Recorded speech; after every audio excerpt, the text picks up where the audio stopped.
Friends, welcome to my channel Sana kitchen and vlogs. నేను ఈరోజైతే మొక్కజొన్న గారెలను అయితే ప్రిపేర్ చేస్తున్నాను. ఇదైతే చాలా సూపర్ టేస్టీగా, చాలా సింపుల్గా అయితే చేసేద్దాం.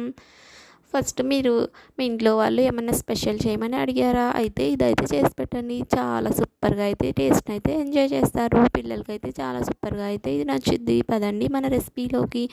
ఫస్ట్గా అయితే నేను 2 మొక్కజొన్నలను అయితే తీసుకున్నాను. తర్వాత గింజలను అయితే ఒలిసేసుకున్నాను. ఇదైతే అంత లేతది కాదు, అంత ముదురుదైతే కాదు, మీడియంగా అయితే నేను తీసేసుకున్నాను. దీంట్లోకి అయితే 5-6 పచ్చిమిరపకాయలను అయితే యాడ్ చేసేసుకున్నాను. 2 స్పూన్లు ధనియాలను అయితే యాడ్ చేసి మూడింటిని అయితే 1 రౌండ్ అయితే మిక్సీలో వేసేసుకున్నాను. తర్వాత కొంచెం అయితే వాటర్ యాడ్ చేశాను. మళ్ళీ సెకండ్ రౌండ్ అయితే మిక్సీలో యాడ్ చేసేసుకొని ఒక బౌల్లో అయితే వేసుకున్నాను. దీంట్లోకి అయితే చిన్నగా తరిగి ఉంచుకున్న ఒక ఉల్లిగడ్డనైతే వేసేసుకోండి. తర్వాత కొంచెం కొత్తిమీర వేయండి. 1 స్పూన్ అయితే జీలకర్రనైతే యాడ్ చేయండి.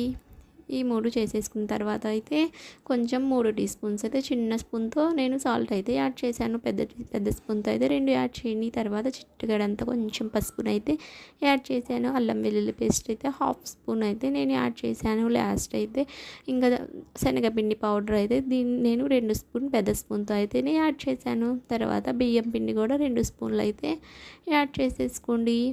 మీకు ఈ స్ట్రక్చర్ అంతా గారెల పిండిలాగా అయితే రాలేదు, కొంచెం పలసగా ఉందనుకుంటే మీరు బియ్యం పిండి అయినా శనగపిండినైనా ఇంకొంచెం అయితే యాడ్ చేసేసుకోండి. లేదు కొంచెం గట్టిగా అయిపోయిందంటే కొంచెం వాటర్ని అయితే యాడ్ చేయండి. ఇలా యాడ్ చేసేసుకొని మొత్తం అయితే బాగా అయితే ఇలా కలిపేసుకోండి. ఈ విధంగా అయితే రావాలండి. తర్వాత మనమైతే డీప్ ఫ్రైకి అయితే ఆయిల్ అయితే పెట్టేసుకుందాం. ఇది మీడియంగా అయితే డీప్ ఫ్రై అవ్వాలండి. తర్వాత మనం ఒక కవర్ అయితే కొంచెం పాలిథిన్ కవర్ అయితే తీసేసుకొని దీంట్లోకి అయితే మనం గారెల పిండిలాగా అయితే మొత్తం అయితే ఇలా చేసేసుకొని ఆయిల్ అయితే ఈ విధంగా హీట్ అయిపోయిన తర్వాత మనం చిన్నగా చేసుకున్న గారెలను అయితే వేసేసుకోండి. ఇవైతే చాలా మెత్తంగా అయితే ఉంటాయి. మీరైతే కదపబాకండి. అవే కొంచెం ఆయిల్లో బాగా ఫ్రై అయ్యి అయితే పైకి అయితే తేలుతాయి. అప్పుడైతే యూటర్న్ మళ్ళీ టర్న్ అయితే తిప్పేసుకోండి. ఇలా ఎర్రగా అయితే కాల్చుకోండి. ఇలా కాల్చుకున్న గారెలను అయితే ఈ కలర్లో వచ్చిన తర్వాత అయితే తీసేసుకోండి. ఇంతేనండి, మనం చేసేసుకున్న సింపుల్ అండ్ టేస్టీ గారెలు అయితే రెడీ అయిపోయాయి. అన్నిటినైతే సేమ్ ఇలాగే చేసేసుకోండి. చేసేసుకున్న తర్వాత ఇవైతే పిల్లలకైతే పెట్టేసేయండి. చాలా బాగా అయితే ఎంజాయ్ చేస్తారు.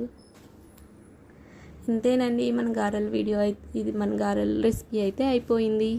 Bye friends. ఈ వీడియో మీకు నచ్చినట్టయితే సబ్స్క్రైబ్ చేయండి, ఒక లైక్ అయితే ఇవ్వండి. మనం చేసేసుకున్న గారెలు అయితే ఇలా అయితే ఉన్నాయి. లాస్ట్గా అయితే సూపర్ టేస్టీగా అయితే రెడీ అయిపోయాయి. Boy friends.